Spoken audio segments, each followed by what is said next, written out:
Bom, então, meu pastor, nós fomos chamados para, assim, trazer reflexões, né? Sim, sim. No nosso quadro Vídeos Gospel da Internet. Eita, Deus. Mais uma vez, ó, quero dizer para você que tem em casa, é um quadro para nós trazermos reflexões da profecia. Nunca do profeta. Independente se o profeta vive ou não aquilo que está pregando, não nos cabe a nós aqui trazermos o julgamento ao profeta ou à profetisa, mas nós estamos aqui para discernir aquilo que aquela pessoa está trazendo. É uma opinião, aquilo que a pessoa está trazendo é bíblico, e é isso que nós buscamos trazer dentro desse quadro, Vídeos Gospel da Internet, para nos enriquecer da presença de Deus e principalmente nós levarmos a salvação, é o que nós buscamos sempre. Então, meu amigo Senna, aperta o play pra gente aí pelo primeiro vídeo.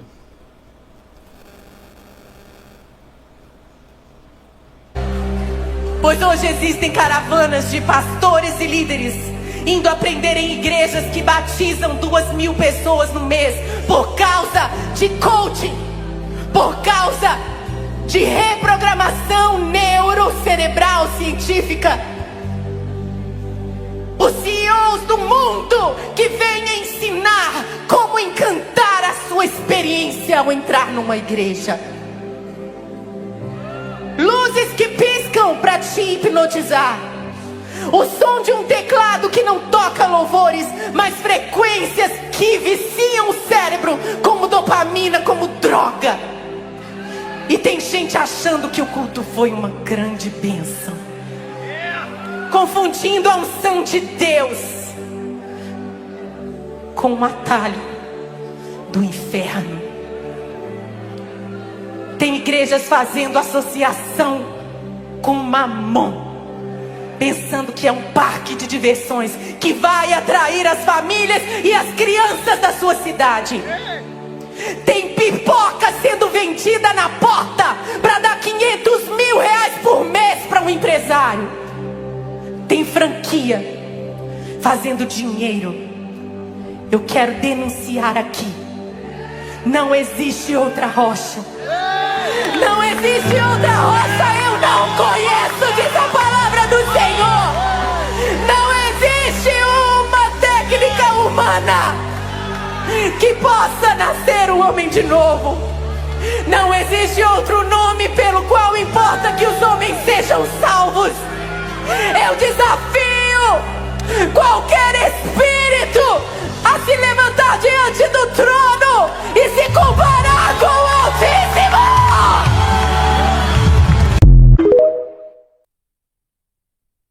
Bom, nós vimos aí, né, esse vídeo que impactou a internet aí por esses dias. A pastora e cantora Ana Paula Valadão trazendo essa mensagem, no qual, até a semana passada, meu pastor, veio aqui o nosso querido pastor também, Ramon Ramalhete, e nós falamos sobre hipnose. Mas hoje, Deus, né, estava já na agenda, né, um psicanalista. Então, um pastor e psicanalista. Então, aí nós retornamos com um vídeo parecido, né, para de novo tocarmos, só que assim, mediante também com a visão de um pastor e psicanalista. E aí, eu queria começar, né, fazendo a pergunta, antes de falar que a pastora diz, né, ali nesse vídeo, para aqueles que é leigo, como eu sou leigo, o que é programação neurocerebral científica? Irmão Mário, eu sou da praticidade, entendeu? Eu não fico falando a técnica, né? Não fico falando linguagem técnica. Cara, isso aí a mente ela é reprogramada. Isso é um fato. Sim. Entendeu? A mente é um computador, é uma máquina. Que o ser humano, que os cientistas vão ter que aprender muito sobre ela, né? A Bíblia diz assim, ó: tudo que se tem de guarde sobre tudo seu coração. O coração é mente, na verdade. É o centro das emoções, entendeu? Sim. É o centro das emoções. Agora, essa ciência que você leu aí, que eu não sei nem falar o nome, ela nada mais nada menos do que você reprogramar a mente. A mente, de fato, ela é reprogramada, entendeu? Você, por exemplo, você cria hábitos, você pode desconstruir esses hábitos reprogramando ela. Entendeu? De fato, é uma técnica, né? Que não é para todo mundo, tem lógico que haver não, um estudo. Sim. Não é para qualquer um olhar no YouTube e querer aplicar, né? E muito menos muito menos em ambientes que não tem nada a ver com a técnica. Então, a primeira pergunta, né, em cima do vídeo que ela fala ali, ela fala sobre de pastores, né, que hoje se reúnem para fazer, assim, aprender mais sobre essas técnicas, e essas técnicas, por serem pastor, acabam colocando essas técnicas dentro da igreja. Então, a minha pergunta seria essa, né? Como eu fiz ao nosso pastor Ramon Ramalhete, que esteve aqui, a Bíblia precisa, a igreja precisa de mais alguma coisa a ser acrescentada? Qual é a sua visão nesse ponto? Então, o que acontece? Existe um versículo que diz, eu vou tentar usar, eu gosto muito de não falar de mim ou do que eu acho, mas de falar o que a Bíblia diz, né? A Bíblia é nosso manual, né? Manual de fé e prática. Sim. Então ela diz, lá em 2 Coríntios 11:3, mas temo que, assim como a serpente enganou Eva com astúcia, assim também sejam de alguma sorte corrompidos os vossos sentidos e se apartem da simplicidade que há em Cristo. Irmão, Mário, amigos, eu digo que o evangelho é extremamente simples, mas é muito poderoso e eficaz. Sim. É muito poderoso e eficaz. Nós não precisamos desse tipo de técnica para colher resultados em Cristo. Amém. A gente quer colher resultado. Qual é o resultado que nós queremos? Que as vidas se acheguem a Deus. Amém. Agora, essas técnicas não há necessidade. Uma coisa é você usar uma técnica para você melhorar a sua voz, uma imposição de voz, uma técnica para oratória. Sim. É válido. Sim. Você melhorar. Uma técnica de interpretação de texto, que é hermenêutica. Agora, a técnica para mexer com a mente, com o emocional, não há necessidade nenhuma, né? E é até perigoso demais. Então, é isso, sabe, que nos faz ter esse programa, para nos trazer reflexão, porque nós sabemos que tem muitos amigos nossos, pessoas boas que estão no nosso convívio, pastores, líderes de louvor e outras coisas mais, que gostam de seguir esse caminho, que vão buscar aprender. Porque eu vi no outro vídeo, aquele outro vídeo que eu acabei não colocando aqui, daquele pastor, que eu, sem querer, eu pratiquei uma mensagem neurolinguística, que se fala, onde eu coloquei uma música de fundo, a música do projeto Rabonio. A música fala de cura, né? Só Jesus pode curar. E aí, em cima disso, eu trouxe a oração, que acaba... Eu fiz de coração puro. Então, mas é isso que eu ia falar. Há muitos, eu acredito que muitos pastores, eles acabam fazendo alguma coisa sem saber o que está fazendo, e não é por intenção. Né? Às vezes eles querem fazer um curso de coach para melhorar, de repente, sua desenvoltura, ou até para ter mais uma profissão, né? Mas aí acaba misturando um pouco, às vezes sem perceber, acabam colocando alguma técnica, alguma coisa dentro da igreja, dentro dos púlpitos.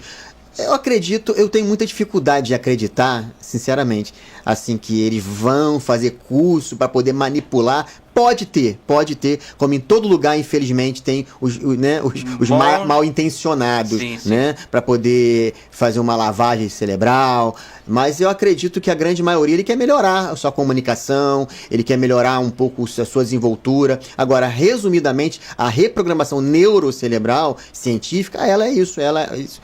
Falando de uma forma bem simples, é a forma de você reprogramar a sua mente. Isso é muito bom para casos de pessoas que têm, às vezes, hábitos, compulsividade, alguns hábitos ruins, e ela tem que fazer uma reprogramação da mente, entendeu? Como consegue um pastor que faz um curso desse?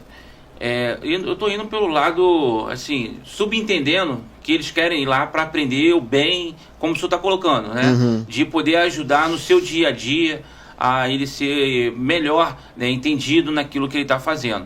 Então, como consegue, assim, ter esse equilíbrio? Como o senhor vê para ter esse equilíbrio e não aplicar aquilo que, de repente, não é para ser aplicado ali, somente num consultório, por exemplo? Como que consegue esse pastor ter esse equilíbrio? Separar? Separar. Até aproveitando esse gancho, sobre a minha formação, que é a psicanálise. A psicanálise, ela não é uma técnica, né? A psicanálise, ela foi um método criado por Sigmund Freud, que era o neuro, né? Ele percebeu que algumas pessoas não estavam tendo resultado positivo com a medicação, com as técnicas que ele já tinha na época. E ele, então, ali, ele criou, ele desenvolveu essa modalidade de tratamento, que é simplesmente um tratamento que ajuda as pessoas nas suas angústias e sofrimentos, mas que elas não sabem por que passam por aquilo, porque a causa dessa angústia e sofrimento está lá no inconsciente. Acho que muita gente já viu aquele símbolo do iceberg, que fica com a pontinha para fora e uma monstruosidade de tamanho submerso.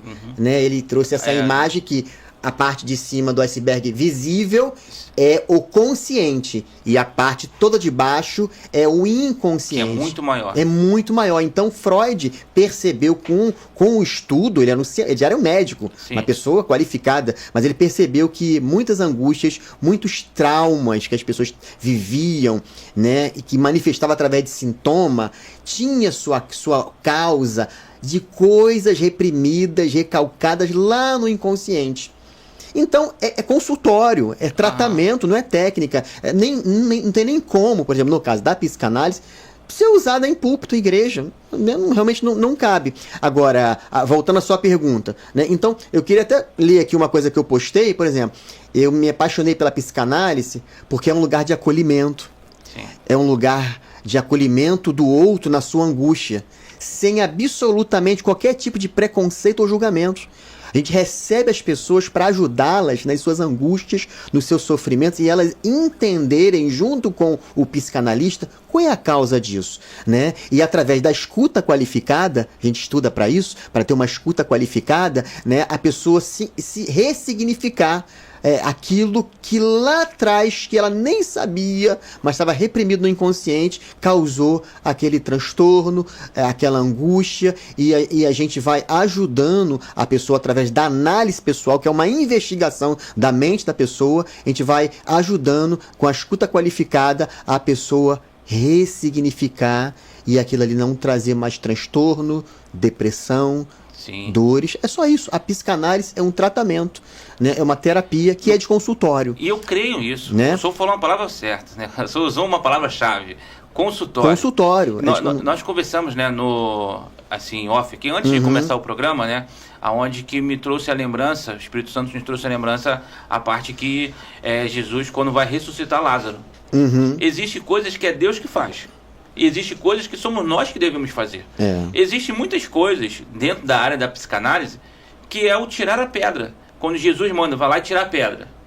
A psicanálise, ela também tem essa parte, porque tem alguns problemas que nós que criamos dentro de nós. A Bíblia diz isso, do que se queixa o homem, a não ser dos seus próprios escolhas erradas. Exatamente. Muitas das escolhas nós sofremos consequências. E aí começamos a entrar em depressão, começamos a se sentir solitário, começamos a fazer um monte de coisa. Aonde entra também essa parte, né, da psicanálise, não é isso? Isso. E no consultório, eu mesmo já fui. Pra você ter ideia, como eu falei, eu nem consigo conceber a psicanálise sendo usada como técnica para púlpito. A hipnose, né? Se foi falar de hipnose, Freud, ele começou a evoluir a sua pesquisa da mente humana. Porque ele percebeu, mesmo como médico formado neuro, ele falou, isso não é medicamento, isso não é físico, isso é de ordem emocional. No início ele usou a hipnose, mas ele viu que a hipnose não dava certo.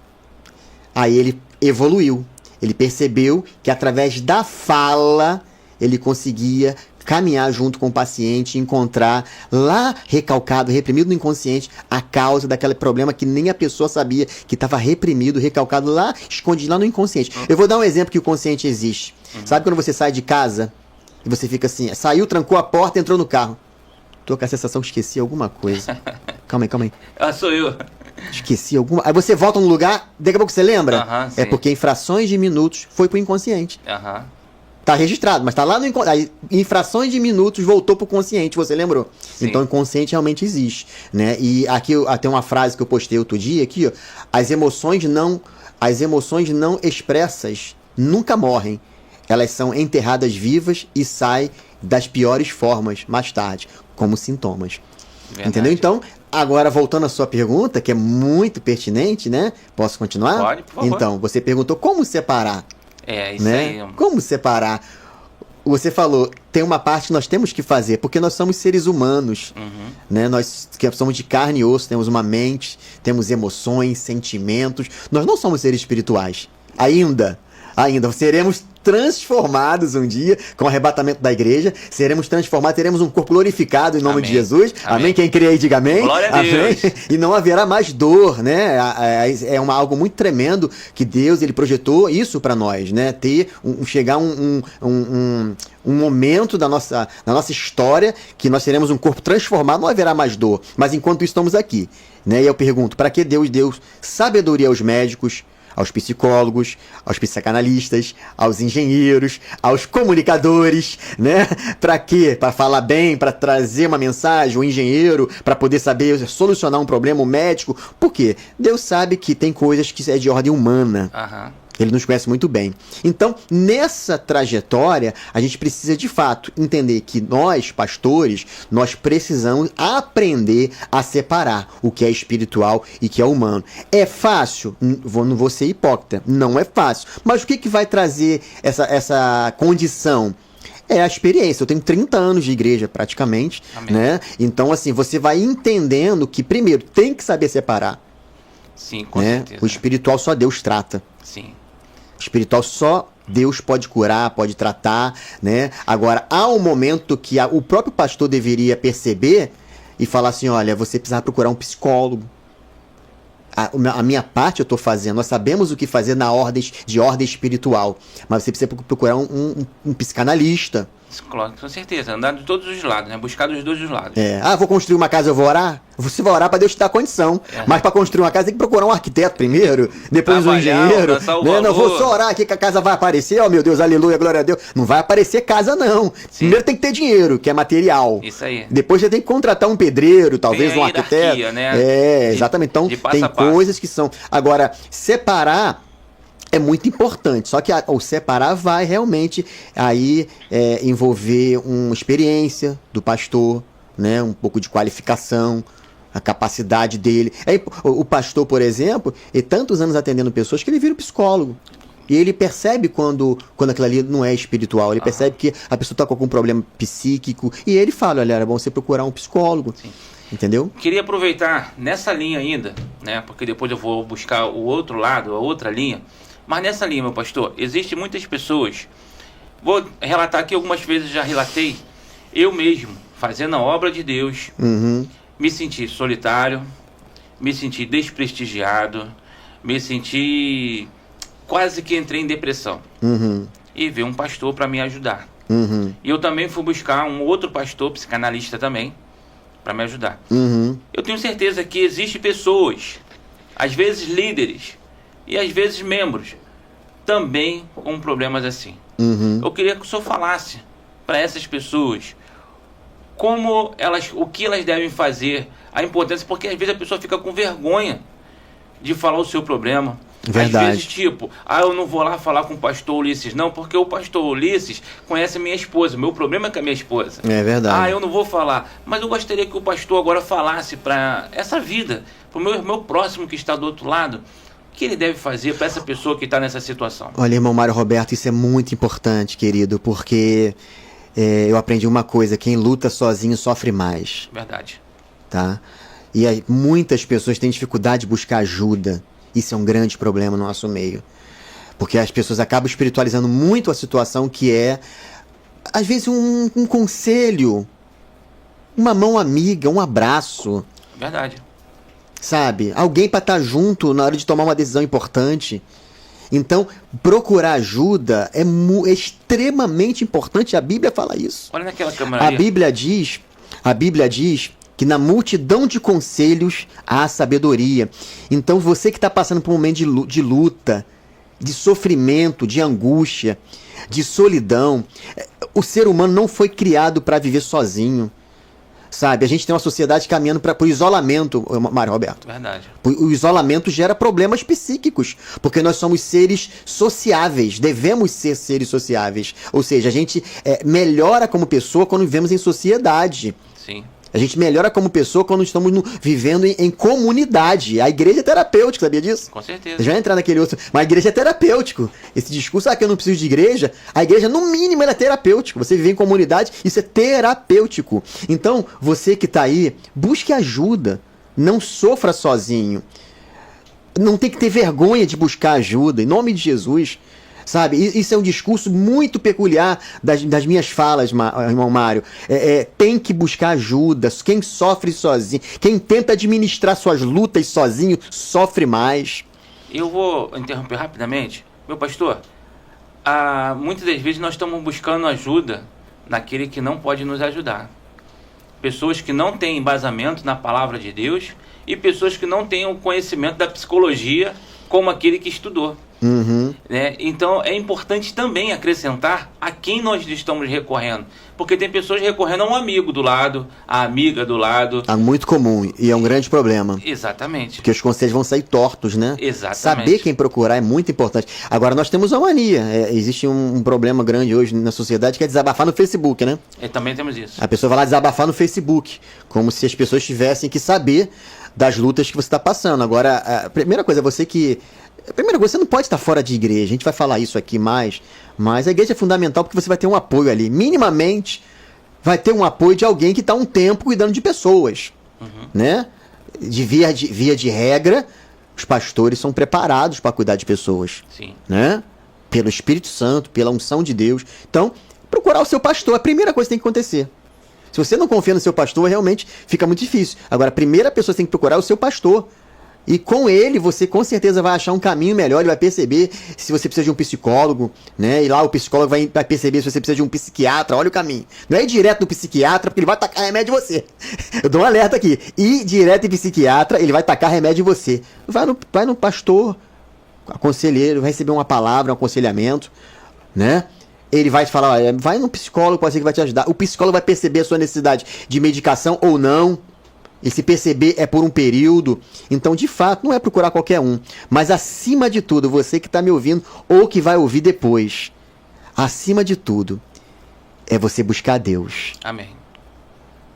O maior psicólogo de todos, o maior pastor de todos, é Deus na pessoa do Espírito Santo. Olha, se você buscar Deus de todo o teu coração, não tem doença, não tem problema.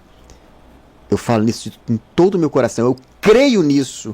Eu vivo isso. O Espírito Santo vai te curar. Deus vai te sarar. O próprio Deus te direcionará. E Ele vai trazer cura para a sua vida. Porque Deus, ele que criou o ser humano. Ele sabe como consertar. Amém. Então, gente, fica com essa mensagem aí que nós estamos trazendo, que Deus está trazendo por intermédio desse homem de Deus aqui, pastor Ulisses Santana. Como eu falei, eu fiquei também assim. Deus muda quadro. Eu fiquei 2 anos passando por isso em secreto. E as pessoas, eu estava rindo de manhã, mas no meu secreto eu estava chorando.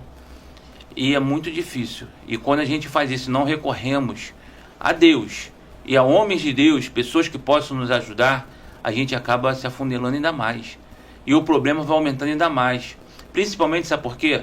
Nós muitas das vezes estamos olhando, meu pastor, para aquilo que não temos, ao invés de olhar para aquilo que nós já temos.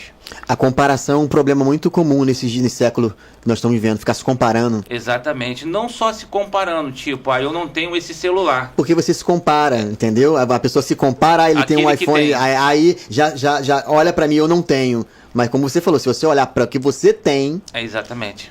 Para as bênçãos, né? Eu sempre lembro da minha época lá da presbiteriana, tinha um cântico que falava: dize quantas bênçãos, vem dizê-las todas de uma vez e verás surpreso o quanto Deus já fez. Uhum. Então são tantas bênçãos que Deus já me fez. O acordar já é uma bênção, meu irmão. O acordar é uma das maiores bênçãos que a gente pouco agradece ao Senhor por estar acordado, por ter vida, independente daquilo que nós estamos passando. Porque Ele nos dá mais um dia para a gente lutar e alcançar a vitória. E principalmente, né, eu quero deixar essa mensagem para você, que Deus muda quadros. E quando eu comecei a recorrer a pastores para me ajudar na minha necessidade, a orar comigo, a igreja faz contínuas orações. Então, quando eu busquei, Deus mudou o nosso quadro. Eu comecei a enxergar diferente. Aí nasceu uma canção chamada Ele Te Ama. Coisa linda. Nós não estamos sozinhos. Você não está sozinho nessa hora. Você que está passando por algum tipo de problema, você não está sozinho. A Bíblia diz: aquele que vem a mim, de modo algum eu lançarei fora. Amém. Amém. Então, fica com essa mensagem. Meu pastor, agora eu quero entrar no outro ponto no qual meu Deus, a cantora e pastora Ana Paula Valadão, ela traz, né? Ela traz essa mensagem que foi falada ali naquele vídeo. Ela afirma que tem algumas igrejas fazendo associação a mamon. Meu Deus. Tendo propósito ao dinheiro e às posses, como o Senhor vê nos dias de hoje. Infelizmente é uma realidade. Nós não podemos fechar os olhos para isso.